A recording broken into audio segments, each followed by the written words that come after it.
I think no country can emulate another country on a one-to-one correspondence basis. But basically, I agree with you. What stands out in terms of Chinese foreign policy, that Chinese foreign policy is independent. Unfortunately, I think in Sino-Indian relations would have progressed in a much more positive direction if this shadow of the strategic partnership with United States had not clouded the atmosphere.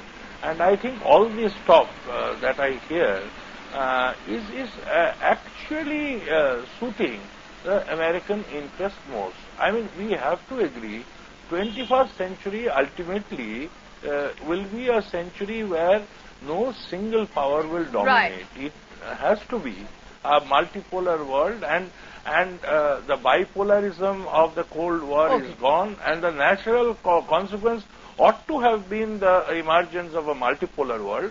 But unfortunately, there is a display of a raw and mighty power and to redesign the world along unipolar lines. And I think, therefore, India's interest, China's interest, ultimately served by a more democratic interaction of the people-to-people interaction between India and China. But that's a point that's made in a lot of quarters. I've heard people say that, why can't India be as independent in its foreign policy like China? Look at China. It really doesn't, care a hang about any other country. But here's Hillary Clinton herself, as you have written, saying it's the US-China relation that is most important relation in the 21st century. Look, the Chinese are the smartest guys in dealing with the United States.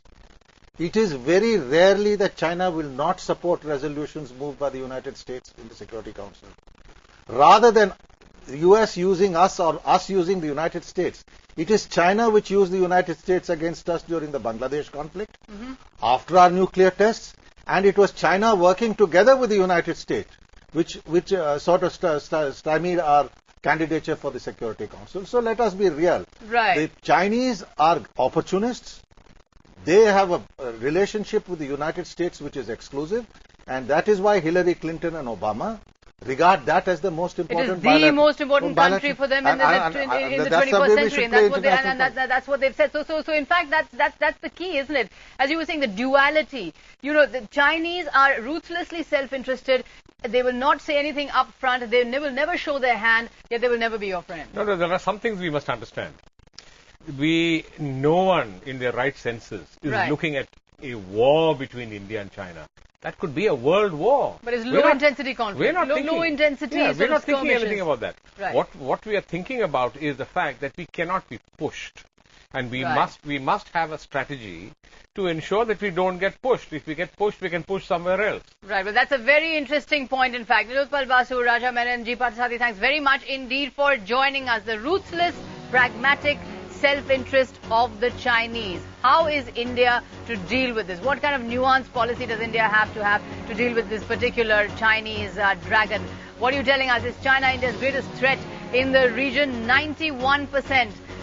It's gone up by 1%. You've convinced our SMS audience.